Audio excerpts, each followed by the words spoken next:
Hey guys, Hot Rod Reverend here, back at it again today, and we've got a little trouble with our 3 Deuce intake. Let me show you what's going on. The most recent episode, we installed the air cleaners. We went through some things about linkage.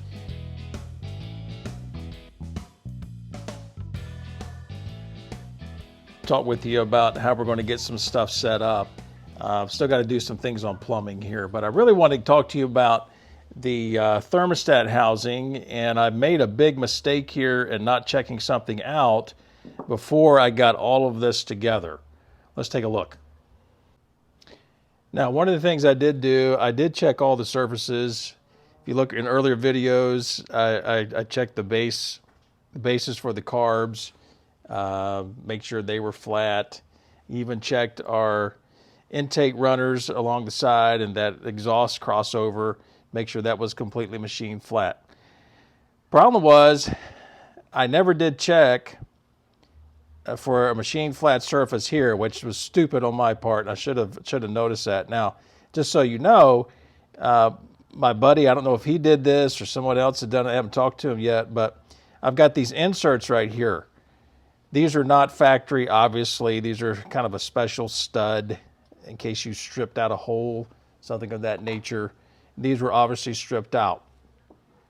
Well, this is aluminum, this is cast iron. And my issue is that these two holes, the aluminum's proud on either side. When I put this up against that surface and when I'm tight up against both sides, you can see how much this rocks. Now, just to show you what I mean, I've got my feeler gauge out here. This is 10 thousandths or so. You see how much this is rocking. And I've got this tight up against the intake manifold.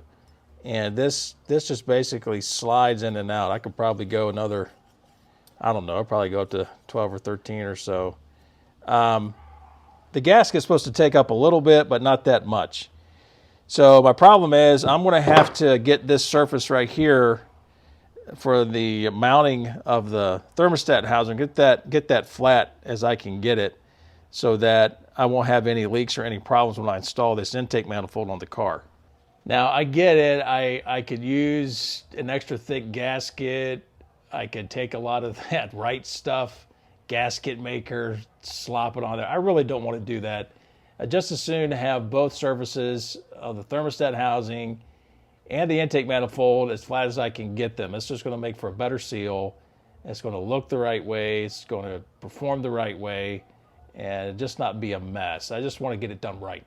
I'm still working on the plumbing. I've got to get a couple more fittings. This is a poppet that limits the PSI, the fuel pressure flow. These are AN fittings, 5/16. We'll get into some of that later on. I'm hoping in the next few weeks to pull the Holley 4000 and intake off of the 55 Ford and get this installed pretty quickly. I know you guys are itching to see this thing run. Well, guys, live and learn on that. That is my fault for not taking care of that before I tore into this intake manifold and got a lot of things set up. It shouldn't be too bad of a deal. Basically, I'm going to get myself a straight as an arrow sanding block and go to town with this and see what I can't do with that mounting surface before I mount this thermostat housing and thermostat. We're very close to getting this thing back on the car. Appreciate you guys and your patience, and we'll see you on the next one.